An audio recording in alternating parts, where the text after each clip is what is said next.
سلام جوسي تعاقم يمساكم زلخو كما يكأنيكم نويح سلازت أفاخو كابل بيقريت عن دابلكو نزانا يلوم عنت فيلم خقاوزكم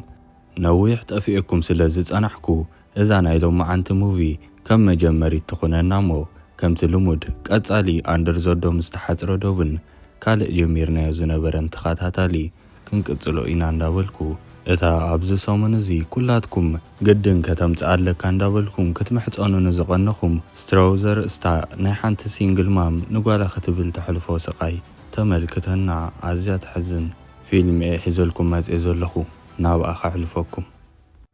عاب أغا وقحتا عدن قوالن بحنساب دكيسن اتخبابون عزيو ربشا زبوزحو سلازنبرا اتاقولعا هيدفون جيرا دكيسان نرئي أدي أنا زاقولعا جينايا تبهال كوينا قدم حجي قوالا وديقا كبيد ما سيتو وريدوا هوسبيتال وسيداتا مساء كرتت زبالوتو بفلاي دما حترت غنزب سلازقات أما عزيا تشجيرا زحلفتو جيزين دا ذكرت بحساب ندحري تمليسا خولا كابدك أساد برابر قاتيلا نتا معره وتا تفكرا عرياس تبهالت قوالا كابدك أساب برابيرا لتمرت نخت وسدا أكالا تخت حتبات جمر قوالاون نتا ناي بيت تمرتي ناي ساينس بروجكت استسرحت باتر تسرح روكيت على الإلاخت أوتلا تجمر مو عادي أدما نزي أخبل كندي غنزبي وطئي باتر غزي إلا كيتبالا شوك زا قوالين دابلت نتا متصاوتيت كاب تقع أرحيقا على الإلا تغمتا شعوقنا هندبت قوالا زي حسبت تحطو تحتا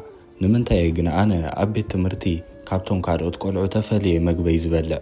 تامم مرونوكو $4 توساقي تتخفل نيركي مسدك خلاسكي مسحكم بلع خيلات نتفلت تبلا عادي نزم سمعت عزيان دحرغت أب قدمزون كلهم تمهارخوم إلات كيلا مسرقا قصت زراحات أفيفا نقوالا حيزا نبيت تمرت تبقس أب أفدق قزاء حدثون كل صقوم زخونا عبساب أي نيرو جايانا دما كل جيزا خافتا زلاتا تمغلو سلازنبرت لو مقن بورسا أولا كوا تفتشت زخونا يخون بزح سلي نبران انتخونا قن نبسا مقبار أبيوا أزنبرت تاسانتي موتيا نعو اتهبو اتزحزن قن نعو ختبو خلا زرعيت وانا قزاء ناي قزا خرايت خفلنيخي نخالق سب قن جنزب كتكافل اندابلت لما عنت انتحاليفا كلو أقحت كوتيه عبدق إذا دربيو لا تفارارحا نسا دما لما عنت دوما زي كقبلي ناي مشت متئي قزا خراي كخفلي لاتا نقالاون $4 كفيلة مستم تمهارو خمت بلعخ قبري لاتا بيت تمرت فانياتا تخيد سراحة مساعته وتعامقا دومجي خيلو تأرزار ندابللا بنوغوه اون حانت كاستمر متئا بيوي كارد خفلي تبلا جينا دما بخو مسارار حسل زي صرحو اي كألني والا كواتبلتا نقرام سلزنا براتقن بنوغوه معالتا بالاشات لا تخيد نزي كل قناتات تفلت زنبرت محزقا نابع قزع غريبا قوالك خمي كوينا حشوادو إذا جنزب اسكتقبلني حاجة زخونا كيلا كتبات فتن جينا ياقن بك أدحان نسخونا بشقري خكو زلخي نعاية تدقفني لحارك ألو ما حانت دوم وزيك قبل سلازخونكو تأقامير لن يغني ليس لحاجة اسكتبلا نويح كيت أنا حون توم بيت تمرتي دولو ما نقوالك سلام انتا يغزي تخفل الله تأنا خمان زي باللاس قبل علت أنا ناي مقبو مخفال تسئني انت عينة عدئي خندابلو ينس أرسرولا أب كم زخونتات كلها أزيات جنقا كلها مليسو عاما أمتيو نابس راح تملسي بلا انت خونا قن نعو أردئا نقوالي كفيل اللخمت بجا خاتولو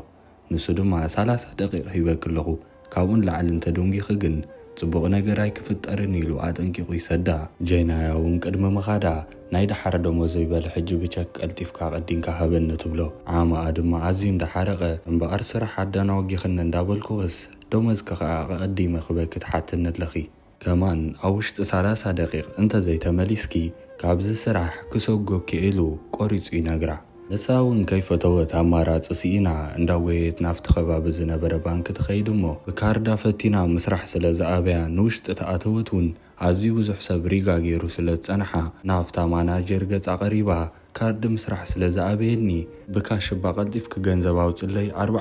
4-5 يزلني 4 دما خوت دليت بلا إذا ماناجر ون كابشو $7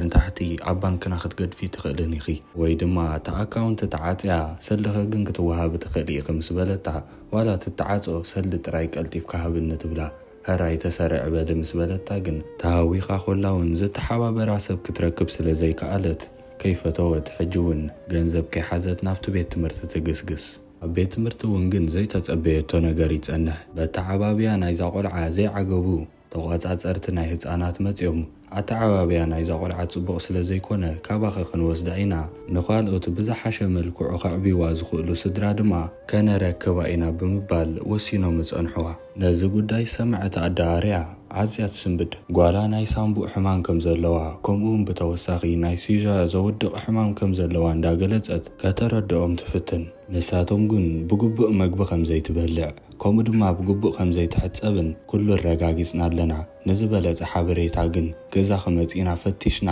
ባዕልና ውሳኔ ክሳብ ንበጽሕ ጓልኪ ሒዝናያ ክንከይድ ኢና ብምባል ጀናያ እውን ከኒና ተወስዶ ብዚ ሰዓት ዘለዋ ክባለን እንዳበለቶም ሳብ ሽዑ ምሳና ክትጸኒሓ እንዳበሉ ቴሌፎኖም ገዲፎም ላኸዱ ማይ ሓቂፋ ዝተረፈት ኣደ ኣዝያ ሓዚና ካልኣይ እውን ስርሓ እውን ተወሳኺ ከይትኸስር ኣዝያ ፈሪሓ ብፍጥነት ናብኡ ትግስግስ እሞ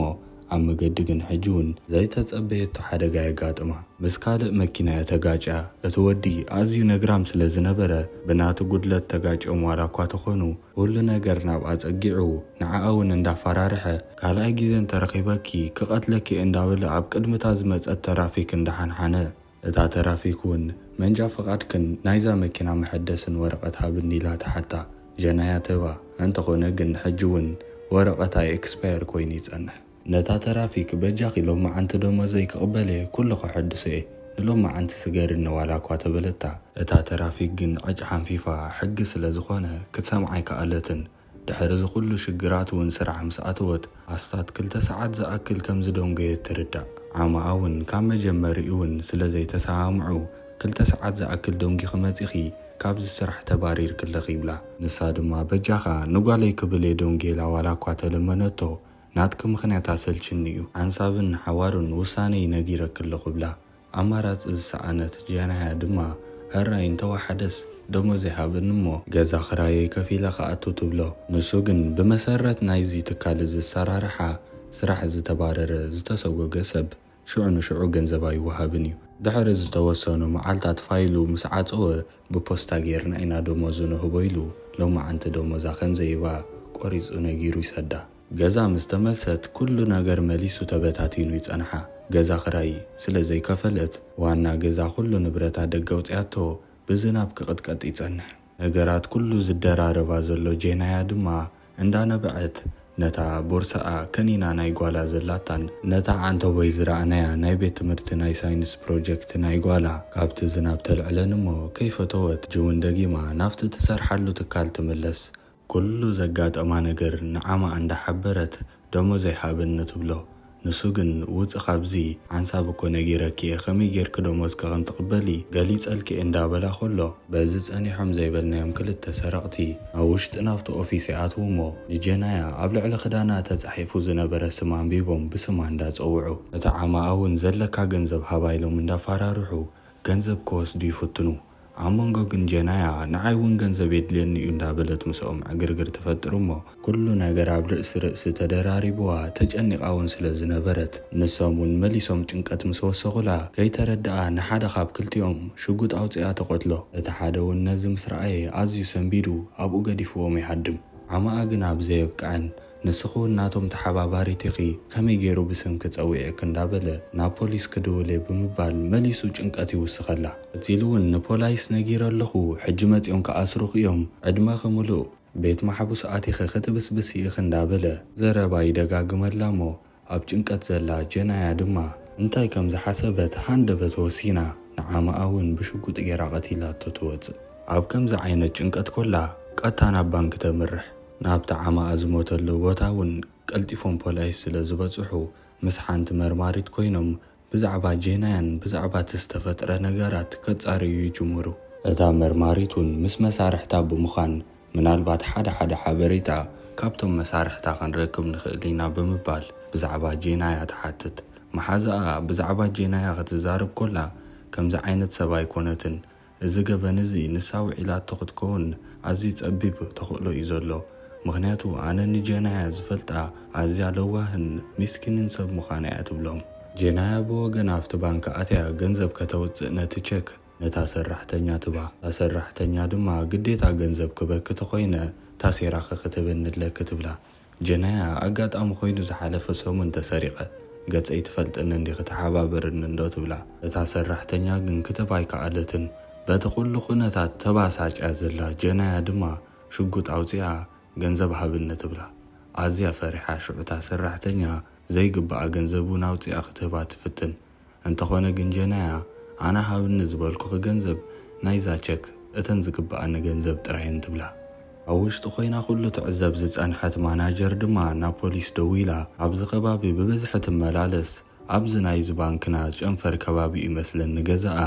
ኣብ ቦርሳኣ ቦምቢ ሒዛ ኣብ ኢዳ እውን ሽጉጥ ሒዛ ተፈራርሓላ ዲፍኩም መጽውር ርድኡና ከም ዝመስለኒ ስማ ጃኒ ብምባል ንፖሊስ ትሕብረላ እታ ኦፕሬተር እውን ካብቲ ዝተዋህቦ ሓበሬታ ተበጊሱ ምናልባት ታጓል ጀናያ ከም ትኸውን ጠርጢሩ በቃ ድሓን ተረጋጉ ኣብቲ ከባቢ ፖላይስ ኣለዉ ቀልጢፎም ናብቲ ቦታ ክመጽኹም እዮም እንዳበለ ነታ ማናጀር የረጋግኣ እቲ ቦርሳኣ ዝነበረ ቦምቢ ክበሃል ዝጸንሐ ነገር እውን ምስ ረኣናዮ እታ ናይ ጓላ ናይ ሳይንስ ፕሮጀክት ብባትሪ ትሰርሕ ሮኬት ምዃና ንዕዘብ ኣብ ተመሳሳሊ ሰዓት እቶም መርመርቲ ናብ ገዛ ናይ ጀናያ ይኸዱ እሞ ኣብ ኣፍ ደገ ገዛኣ ኩሉ ንብረታ ተጓሒፉ ኩሉ ዝነበራ ንብረት ተበታቲኑ መድሃኒት ናይ ጓላ ከይተረፈ ኣብ መሬት ወዲቑ ምጸንሖም እቲ ኩነታት ኣዝዮም እንዳተገረሙ ነታ ዋና ገዛኣ ጸዊዖም ብዛዕባ ጀናያ ሓቲቶም ነቲ ኩሉ ግዜ ኣብ ኣፍ ደገ ገዛኣ ዝኸውን ጽጉም ስንኩል ሰብኣይ እውን ተወሳኺ ሓበሬታ ሓቲቶም ኩሉ እቲ ንዖም ኣገዳሲ ዝኾነ ንጹር ሓበሬታ ብዛዕባ ጀናያ ይረኽቡ ብተወሳኺ እውን ነታ መርማሪት ጓል ንእሽተይ ታሪኽ ናይ ጀናያ ምስ ናታ ዝተኣሳሰር ኮይኑ ትረኽቦ እሞ ኩሉ ኣብ ዝሓለፈ ህይወታ ዘሕለፈቶ ሽግራት ኣብ ርእሳ እንዳመጸ ብዝኽሪ ቅጅል እንዳበላ ንጀናያ ንእሽተይ ተረዲኣትላ በቲ ዘላቶ ኩነታት ንእሽተይ ክትሓዝነላ ክጅምር ኮላ ነስተውዕል እንደገና ግን በቲ ሬድዮ ናይ ፖላይስ እታ ጀናያ ዝተባህለት ጓል ሕጂ እውን ባንኪ ከይዳ ገንዘብ ትዘርፋላ ዝብል ሓበሬታ ስለ ዝመጾም ክልቲኦም መርመርቲ ናብቲ ባንኪ ገጾም የምርሑ ኣብቲ ኣፍ ደገ ናይቲ ባንኪ ሓላፊ ፖሊስ መጺኡ ጀናያ ዝተባህለት ጓል ኣብዚ ውሽጢ ባንኪ ትዘርፍ ከም ዘላን ብሰንኪ እቲ ዝተፈጥረ ንእሽተይ ዕግርግር እውን ንሓደ ከም ዝተኮሰትሉ ብዘይክኡ እውን ካልእ ዓማኣ ከም ዝቐተለት እንተኾነ ግን ንዕኡ ኮነ ኢላ ዘይኮነ በጋጣሚ ዝተፈጥረ ነገር ክኸውን ከም ዝኽእል እታ መርማሪት እንዳገለጸት ተረድኦ ጀናያ እውን ኣብ ውሽጢ ኮይና ኣነ ዝደሊ እተን ናተይ ገንዘብ ጥራይ ካልእ ተወሳኺ ናይ ካልእ ኣይትሃቡኒ እንዳበለት ትዛረቡ እሞ ሓደ ካብቶም ኣብቲ ውሽጢ ባንኪ ዝነበሩ ንጀናያ ክምንጥላ ይደሊ እንተኾነ ግን በቲ ዝተፈጥረ ተኽሲ ሰንቢዱ ምስ ካልኣዩ እንዳጎየዩ ንደገ ምስ ወፁ እቶም ፖላይስ ጠጠው የብልዎም እሞ እቶም ፖላይስ እውን ኣብ ውሽጢ ዘሎ ኩሉ ኩነታት ምስ ሓተትዎም ክነግርዎም ይጅምሩ ሰለስተ ካስተመር ኣብ ውሽጢ ከም ዘለዉ ሓንቲ ማናጀር ክልተ ድማ ሰራሕተኛ ናይ ባንኪ ጀናያ እውን ያኢ ከም ኣዝያ ሓደገኛ ደራፊት ሓሲቦማ ብቲቪ ከይተረፈ ኣብ ዜናታት ተዘርጊሓ ከም ዘላ ኣብቲ ቲቪ ትርኢ ጀናያ ደልያታ ዘላ እንኮ ነገር ግን ነታ ቸክ ኣሽሪፎም ገንዘባ ንኽብዋ ጥራይ ነይሩ ሓላፊ ናይቶም ፖላይስ ድማ ጀናያ ንኸዘራርባ ናፍታ ማናጀር ናይቲ ባንኪ ድውል እሞ ኣራኽብኒ ይብላ እሳ ግን ክትኣምኖ ስለ ዘይከኣለት ከተዘራርቦ ይደለየትን ነዚ ዘስተውዐለት እታ መርማሪት ጓል ግን ኣነ ጓል ስለ ዝኾንኩ ካባኻ ብዝሓሸ መልክዑ ከተዘራርበንን ክትረዳዳእንን ትኽእል እያ ብምባል ንሳ ደው ኢላ ከተዘራርባ ትፍትን ንመጀመርያ ግዜ እውን ምስኣ ክትዘራረብ ጀሚራ ኣነ ይዘርፍ ኣይኮንኩን ዘለኹ ንደገ ተወፂኡ እውን ኣይትሕግዙንን ኢኹም ኣብዚ ዓለም ንዓይ ክሕግዝ ዝደሊ ሰብ የለን እፈልጥ ንስኻትኩም እውን ኮነ ኢልኩም ክትሕስቡ ንደሊኹም እምበር ክትሕግዙኒ ከም ዘይትደልዩ ነብሰይ ይነግረንሎ እንዳበለት ክትኣምኖም ኣይከኣለትን እቶም ፖላይስ ቀፂሎም ክንደይ ሰባት እዮም ህራይ ምሳኺ ዘለዉ ንዖም ብነፃ ስደድ እዮም ህራይ ኢሎም ይሓትዋ ጀናያ ድማ ኣነ ኮ ንዝኾነ ይኹን ሰብ ብሓይሊ ሓስኮን ዘለኹ ብዚ ንምንታይ ኢኹም ክትርድኡኒ ዘይትፍትኑ እንዳበለት ነታ ሞባይል ተዓፅዋ እሞ ንሳቶም ድማ ክሳብ ሕጂ ዝኩሉ ዘፅዕሮም ዘሎ ነገር ኣብ ኢዳ ሒዛቶ ዘላ ቦርሳ ፈንጂ ኢሎም ሓሲቦም ስለ ዝነበሩ ነቶም ክኢላታት ናይ ፈንጂ ዘምክኑ ተዳለዉ በልዎም ኢሎም መልእኽቶም የመሓላልፉ እታ ማናጀር ናይቲ ባንኪ እውን ብመሰረት ታሒዛታ ዝመፀት ቸክ እተን ዝግባኣ ገንዘብ ተረክባ እሞ ጀናያ እውን ካብአን $40 ቀኒሳ እዚአን ንጓለይ ሃብለይኺ ምክንያቱ ካብዚ ባንኪ ተወፅየ እዚ ሰብ እዚ ግድን ይኽቀትለኒ ኢላ ናብቲ ቲቪ ገጻ ትርኢ። ኣብቲ ቲቪ ሓደ ካብቶም ፖላይስ እቲ ዓንተቦይ ብመኪና ተጋጪዋ ናቱ በደል ከሎውን ኩሉ ናብኣ ጸጊዑ ክቐትለኪ እንዳበለ ዝሕንሕነላ ዝነበረ ወዲ ፖሊስ ከም ዝኾነን ምስቶም ፖላይስ እውን ከም ዘሎን ሪኣ ተስፋ ጠቕላላ ክትቆርጽ ኮላ ንሪኣ። በዚ ምኽንያት እውን መሊሳ ነቶም ኣብኡ ዘለዉ ካስተመር ከተጨንቖም ስለ ዝጀመረት ክልተ ዓበይቲ ሰብኣይን ሰበይትን በቃ ካብ መጀመሪኡ ከምዚውን ክትገብሪ ነበረክን ንሕና ክንገብሮ ንኽእል ነገር የለን ስለምንታይ ኽንዓና ተሳቒልና ብምባል ብድፍረት ተዛሪቦማ ቀጥታ በቲ ማዕጾ ይወፁ። ንሳውን ጨካን ስለ ዘይነበረት ብሓይሊ ክትመልሶምን ክትጭክነሎምን ኣይከኣለትን። ሽዑ ነቶም ዝተረፉ በቃ ክገብሮ ዝኽእል ነገር የለን ዕፀውዎሞ ዝማዕጾ እንታይ ክገብር ከም ዘለኒ ህዲ ኢላ ክሓስብ ኣለኒ ኢላ ነቶም ዓማዊል ኮፍ በሉ እንዳበለት ወንበር ስሒባ እውን እንዳሃበቶም እንዳተንከባኸበት ክትዛረቦም ትጅምር። ነዚ ኩሉ ኩነታት ቶም ፖላይስ ነቲ ናይቲ ባንኪ ካሜራ ሃጊሮሞ ስለ ዝነበሩ ክዕዘብዎ ይጅምሩ። ንምዃኑ እዛ ሰብ እዚኣ ዘራፊት ዳ ኢሎም ድማ ኣዝዮም ክጠራጠሩ ይጅምሩ። እታ መርማሪት እውን እዛ ጓል እዚኣ ከምዚ ዓይነት ሰብ ገበነኛ ኣይኮነትን መስለኒ፣ ምክንያቱ እዚ ንሪኦ ዘለና ኩሉ ባህርያታታ ጠቕላላ ናይ ሓደ ኣሸባሪ ወይ ገበነኛ ዓይነት ሰብ ኣይኮነን። በዚ ተፈጢሩ ዘሎ ኩነታት ወይ ድማ ዘጋጠማ ንሕና እውን ጥዑይ ጌርና ዘይተረዳእናዮ ነገር ክህሉ ይኽእል እዩ። ምክንያቱ ምስ ርእሳ ዘላይ ትመስልንያ ብምባል ካልኣይ ግዜ ደው ኢላ ከተዘራርባ ትፍትን። ኣብዚ ግዜ እዚ ጄናያኮ ክትቅበል ኣይሓሰበትን ቴሌፎን እንተኾነ ግን ማናጀር ናይቲ ባንኪ ንዓኺ ዝኸውን ሓድሽ መፍትሒ ረኺቦም ልክኸ ይኮኑ ተዘራረብክዮም ይሓይሽ ስለ ዝበለታ ጀናያ ቴሌፎን ኣልዒላ ትዘራረባ። እታ መርማሪት ህዲ ኢላ ኩሉ ዘጋጠማ ነገር ክትሓታ ትጅምር። ጀናያ እውን ኣዝያ ብሓዘን እንዳነበዐት ኩሉ ዘጋጠማ ነገር ከተዕልላ ትጅምር ነታ መርማሪት። ኣብ ተመሳሳሊ ሰዓት ግን ጀናያ ዘይፈለጠቶ ነገር ነይሩ። እተን ሰራሕተኛ ናይቲ ባንኪ ሓቢእን ሞባይልን ጀናያ ኣብ ላይቭ ኣቴን ይቐድሓኣ ነይረንን። ነዚ ኩነታት ዘይፈለጠት ጀናያ ድማ ምስታ መርማሪት ከተዕልል ትጅምር። ነበርቲ ናይታ ከተማ ይኹን ናይታ ሃገር ኩላቶም ድማ ብላይቭ ኩሉ ትዘሕዝን ታሪኻ ክሰምዕዎ ይጅምሩ። ጀናያ ቀፂላ ኩሉ ግዜ ስራሓ ተኣቱ ከም ዝነበረት እንተኾነ ግን ብናይ ጓላ ምክንያት ዝተፈጥረ ኩነታት ስራሕ ስለ ዝደንጉየት ዓማኣ ከም ዘባረራን ገንዘብ እውን ደሞዛ ምሃብ ከም ዝኸልአን በዚ ምክንያት እውን ዘይተሓስበ ኣብ ብዙሕ ሽግራት ከም ዝኣተወትን ዋና ገዛኣ ከይተረፈት ኩሉ ንብረታ ንደገ ውፅኣ ከም ዝጓሓፈቶ ምስቲ ዘለዋ ናይ ገንዘብ ሕፅረት እውን ንጓላ ከተሐክም ክንደይ ኮለሊላ ክንሳእ ኣብ መወዳእትኡ ጥዑይ ጌርኪ ተዕብያን ዘለኺ ኢሎም ንጓላ ከም ዝወሰዱላ ኣምሪራ እንዳብኸየት ትሕብራ። እዚ ኩሉ ነገር ብላይቭ ዝከታተሉ ዝነበሩ ህዝቢ እውን ማዕረ ማዕረ ኣይሓዝኑ። እታ መርማሪት ነዚ ኩሉ ታሪክ ምስ ሰምዐት ኣዝያ ትሓዝን። ከምዚ ጌራ ክልተ ስራሕ እንዳሰርሐት ህይወታን ህይወት ጓላን ከተመሓይሽ እንዳፈተነት ኣብ ልዕሊ ሽግራ እዚ ኩሉ ሽግራት ስለ ዘጋጠማ ኣዝያ እንዳሓዘነት ኣጆ ክድሓን ኣብ ጎኒ ኸለና ንሕና ናትኪ ሽግር ኩሉ ይርድአኒ እዩ። ምክንያቱ ከማኺ ሲንግል ማማይ ዓብያትኒ ኩሉ ነገር ስለ ዝርድአኒ ድማ ሕጂ ስምዕኒ እሞ ንጓልኪ ክትብሊ ካብቲ ባንኪ ውፅእ ትብላ። ጀናያ ግን ብፍጹም ኣይወፅእን ዋላ ተወፅየ እቲ ብቲ ቅድሚት ዘሎ ፖሊስ ክቐትለኒ እዩ ብምባል ነታ ቴሌፎን ተዓፅዋ።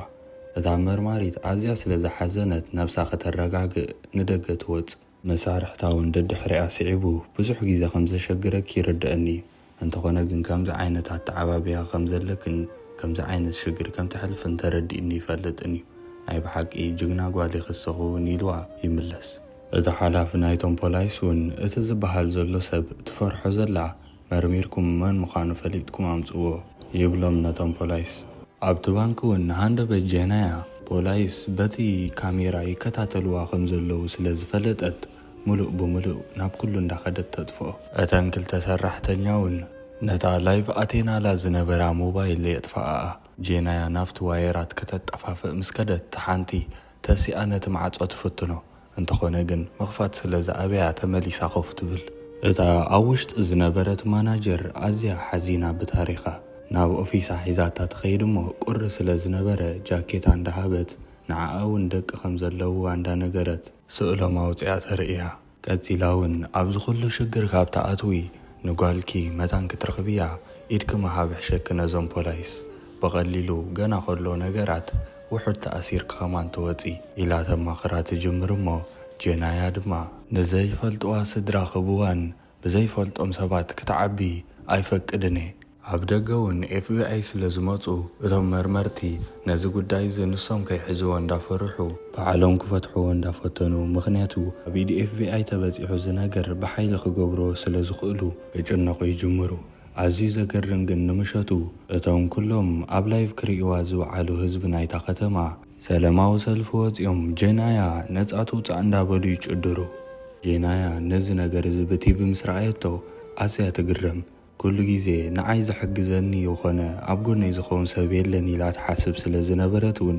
ዓብ ተስፋ ኾና። እቶም FBI ግን ነዚ ቀሊል ነገር ነዊሕ ግዜ ወሲድልኩም ብምባል ነቲ እቶም ፖላይስ ክሰርሕዎ ዝፀንሑ ስራሕ ባዕልና ክንገብሮ ኢና ብምባል ናይ ጄናያ ጉዳይ ንሳቶም ይተሓሓዝዎ። ኣብ ውሽጢ እቲ ባንኪ እቲ ዓባይ ሰበይቲ ዓሚል እታ ማናጀር ናይቲ ባንኪ ጄናያ ተረጋጊአን ክዕልላ ይጅምራ። ዝተፈላለየ ሕቶታት እንዳሓተተኣ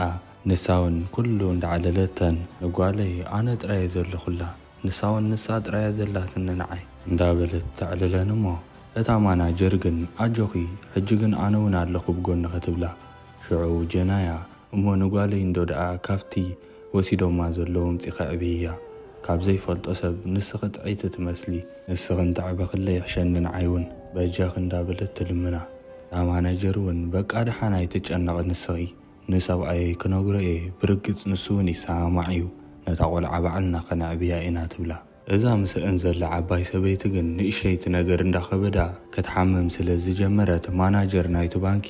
ንደገ ሒዛታ ትወፅእ እሞ ናብቶም ፖላይስ ተረክባ። እቶም ፖላይስ ንስኹ እውን ትረፊ ተበልዋ ግን ጄናያ ኣሚናትን እያ ኣይጠልማን እየ ከምኡውን ሰራሕተኛታተይ ኣብ ውሽጢ እየን ዘለዋ ከመይለ በይነን ገዲፈየን ናብዚ ክወፅእ ኢላቶም ንውሽጢ መሊሳ ናፍቲ ባንኪ ተኣቱ። በቲ ዝተፈጥረ ነገር እቶም ፖላይስ ኹን እቶም ህዝቢ ይደናገሩ። እቲ FBI ደው ኢሉ ይረኽባ እሞ ንስኻ ክትርድአኒ ስለ ዘይትኽእል ነታ መርማሪት ኣራኽበኒ ንሳያ ቃንዛይ ትርድኦ ክትዘራርበኒ ትኽእል ትብሎ። እቲ FBI ግን ክሳብ ሕጂ ብዙሕ ግዜ እንዲኽበሊዕኺ ሕጂ ግን ምሳኺ ክንረዳዳ ኣይኮናን መፂና ሕጂ ኢድ ክትህብ ተኮይንክ ጽቡቕ ተዘይኮይኑ ግን ዘይተደለየ ሕማቕ ነገር ከጋጥመክ ክኽእል ኢሉ የጠንቅቓ። ንሳውን ብሕርቃን ነታ ማናጀር ዕፀውዮ ኢላ ሂባታ እታ ናይታ ጓላ መጻወቲት ናይ ሳይንስ ፕሮጀክት ድምፂ ስለ ክትገብር ዝጀመረት ፈንጂ ዝፍንጀር መሲልወን ኩላተን ፈሪሐን ይጸንሓ።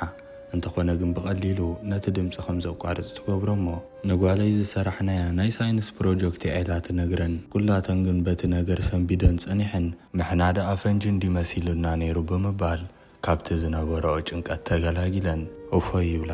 ነዚ ጉዳይ እዚ ዘጻረየት ሓንቲ ሰራሕተኛ ቀልጢፋ ኸይዳ ኣብ መስኮት ፈንጂ ሓዘትን ሓንቲ ሽጉጥ ጥራያ ሒዛ ዘላ ኢላ ነቶም FBI ትጽሕፈሎም። ጄያና እውን ብወገና ፈንጂ ሓስኩን ንገርዮም ይኽደው ኢል ክትብላ ነታ ማናጀር እሞ